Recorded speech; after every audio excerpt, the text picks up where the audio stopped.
Не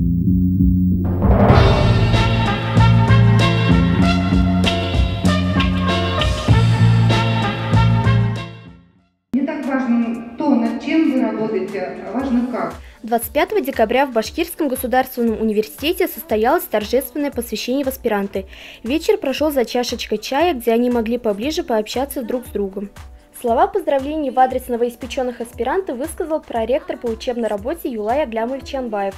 Он пожелал собравшимся эффективно использовать аспирантское время, работать качественно и плодотворно. Свое слово сказала и заведующая отделом аспирантуры Римма Рифкатовна Сулейманова.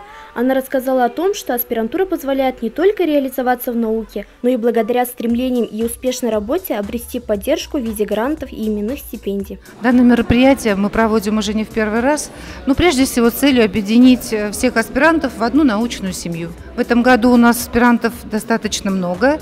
106 аспирантов поступило на очную форму обучения, и более 62 человека поступили на заочную форму обучения. Аспирантура – это прежде всего возможность реализовать себя, свой научный потенциал, свои знания, добиться целей поставленных, получить, естественно, звание кандидата. В уютной и уже новогодней атмосфере студенты получили свои аспирантские удостоверения. Это можно считать началом нового этапа в их жизни. Азалия Гизатуллина, Айзеля Мулюкова, Максим Каверин специально для Правком ТВ.